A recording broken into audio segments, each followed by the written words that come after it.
북한이 최근 유엔 총회 등을 통해 한국 내 유엔군 사령부 해체를 주장하고 있습니다. 유엔군 사령부 회원국들은 이 같은 주장을 일축하면서 한반도 안보에 대한 공약을 거듭 확인했습니다.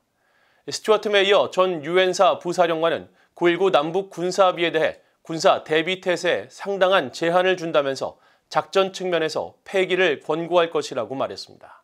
조은정 기자가 보도합니다.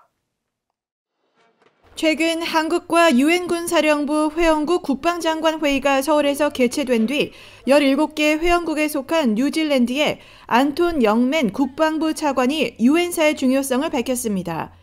영맨 차관은 16일 VOA의 관련 질문에 한반도의 안보 상황은 뉴질랜드에게 매우 높은 우선순위이며 지역과 세계 안보의 핵심이라고 강조했습니다. 그러면서 유엔사는 집단 안보의 한 사례이며 정전협정을 관리하고 이행하며 집행하는 데 중요한 역할을 계속하고 있다면서 북한의 유엔사 해체 주장을 일축했습니다. 역시 유엔사 회원국인 노르웨이의 국방부 앤 마리 아네루드 국무상은 한반도 유사시 동맹국과 협력할 것임을 분명히 했습니다.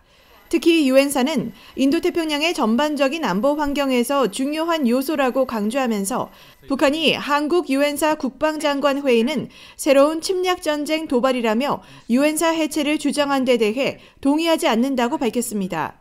호주 국방부도 대변인을 통해 유엔군 사령부는 호주가 파트너와 협력해 평화와 번영을 어떻게 지원할 수 있는지를 보여주는 분명한 사례라고 밝히고 한반도의 안보와 안정은 물론 유엔군 사령부에 대한 호주의 공약은 변함없이 확고하다고 강조했습니다. 이런 가운데 스튜어트 메이어 전 유엔군 사령부 부사령관은 15일 VOA와 인터뷰에서 최근 효력 정지가 추진되고 있는 9.19 남북 군사 합의에 대해 9.19 군사 합의는 대비 태세를 약화시켰다고 지적했습니다.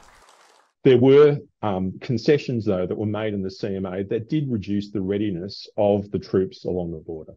The inability to fly in certain areas, the inability to use certain training ranges, certainly restricted to a great extent the ability of forces to train and be in the right posture to respond to any short notice contingency. And on balance, it would be my view that the CMA weakened the readiness of forces.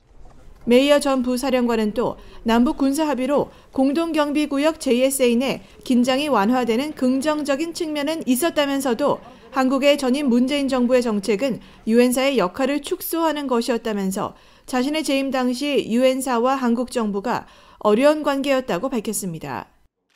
I think purely operationally, if that's all I had to think about, I would recommend revoking it. But that's not the calculus that the CFC leadership or the leadership of the Republic or the alliance leadership needs to consider. They need to think much more strategically in nature.